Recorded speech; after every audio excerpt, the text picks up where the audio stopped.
definitiva, se concluye que este tipo de mercados tienen mucho riesgo, es decir, mucho apalancamiento, y puedes ganar mucho dinero o perderlo si entras en juego en esos mercados.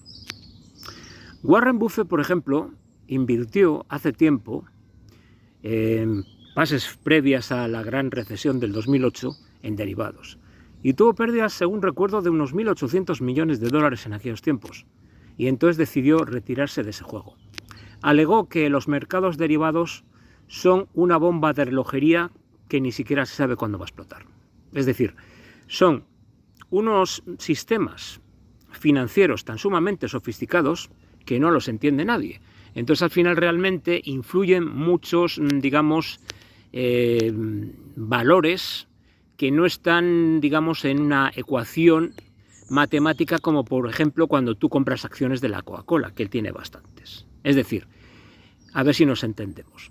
Yo, por ejemplo, quiero controlar 2 millones de litros de petróleo, como he dicho antes, dentro de 3 meses. ¿Pero qué pasa?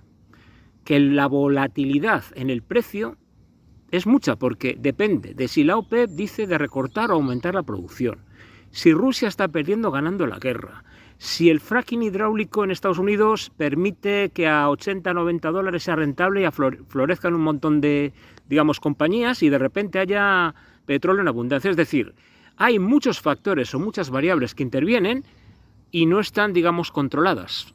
Cuando tú, por ejemplo, eres un físico, un matemático, un ingeniero y tienes variables que no controlas, por ejemplo, en ingeniería, pues realmente dices, bueno, ¿y cómo arreglo yo esto? ¿Vale? Si resuelves bien el problema, entonces dices, bien, tengo todas las variables resueltas. Pero cuando, por ejemplo, alguien te pide que hagas un trabajo de ingeniería y te dice, calcúlame el caudal que tiene esta tubería, no sé qué, y no te da, por ejemplo, muchos datos, ni la presión, ni la altura manométrica, etcétera, etcétera. Entonces, ¿qué puede suceder? Pues que realmente tú vas a tener una solución que no va a ser la correcta. Entonces, en este sentido, inversiones que tú hagas en mercados de derivados, de compras de materia prima, de zumo de naranja, yo qué sé, pues pueden ser muy riesgosas. Ahora bien, eso en un principio lo veo que está correcto dentro del ordenamiento capitalístico, por decir una manera.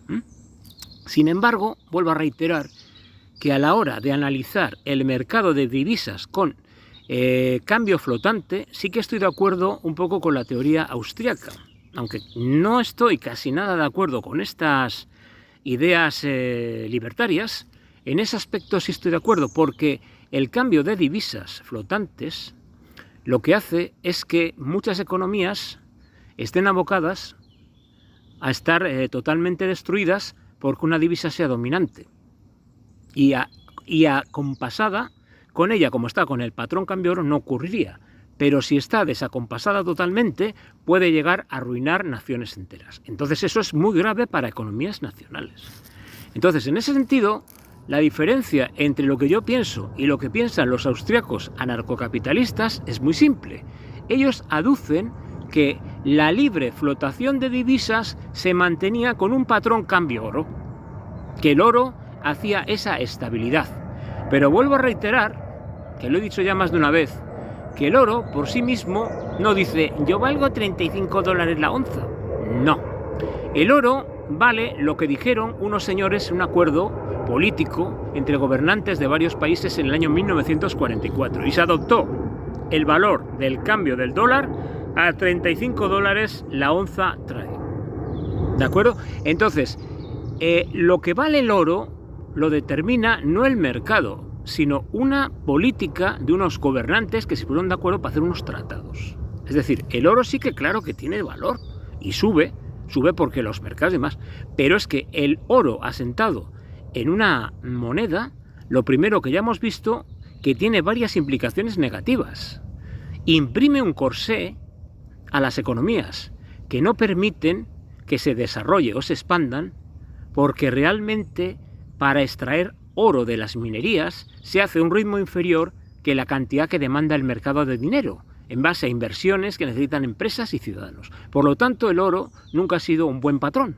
Es decir, es mejor la teoría monetarista de la Escuela de Chicago en ese aspecto. Sin embargo, critico la corriente neoliberal en el aspecto del cambio de divisas, que sí que debería haber una ley interestatal para que no hubiera una flotación libre, porque con la flotación libre lo que se ha conseguido durante todos estos años es ponderar a los Estados Unidos de América, sí señor.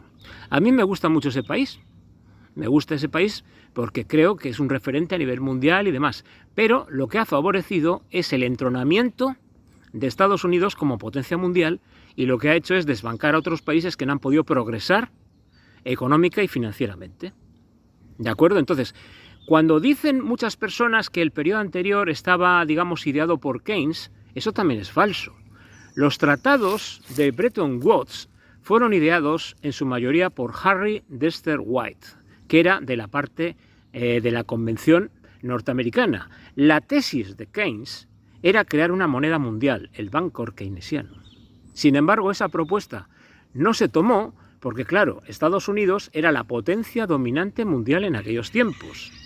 Tenía el 40-45% del PIB mundial y, lógicamente, es adoptar los acuerdos que tenía la parte dominante, no la parte que realmente había perdido una guerra, porque realmente, aunque Inglaterra no perdió la guerra, sí que tuvo muchas implicaciones negativas por los ataques que le hizo la aviación nazi, etcétera, etcétera. Es decir, los acuerdos de Bretton Woods no fueron obras del keynesianismo. Eso es una farsa también. Fue una clase de intervencionismo estatal, pero no fue una obra keynesiana pura, ¿vale?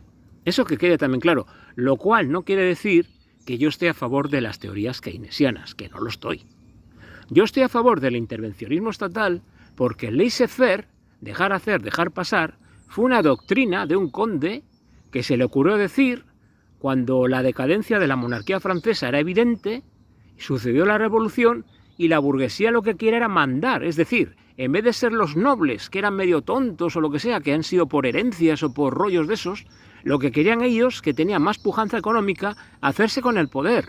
Y utilizaron al tercer estado, es decir, ellos también eran el tercer estado, la burguesía, pero a los sans-culottes franceses los utilizaron para hacer la Revolución Francesa, simplemente para allanarles el camino a la burguesía para obtener el control y el poder. Y el lema de la burguesía era el laissez-faire, laissez-passer, sencillamente porque ellos eran los que de esta manera podían disponer y hacer lo que les diera la gana, en lugar de ser los reyes. Es decir, cambiaron de perros, pero con el mismo collar. Y sin embargo, el tercer estado real, que eran los sans-culottes, la gente del pueblo sencilla, pues vivió igual que siempre, ¿vale? O parecido. Hombre, sí, ahora vivimos mucho mejor, pero hay que reconocer que la revolución industrial en Inglaterra, la gente fue expropiada de los bienes comunales, y se tuvieron que ir a la ciudad cuando sus antepasados, sus abuelos y sus bisabuelos eran pequeños propietarios agrícolas y ganaderos que tenían independencia económica y no necesitaban de irse a la ciudad. Pero claro, es que esas tierras comunales desaparecieron y ya pues no tuvieron posibilidad de estar en el campo.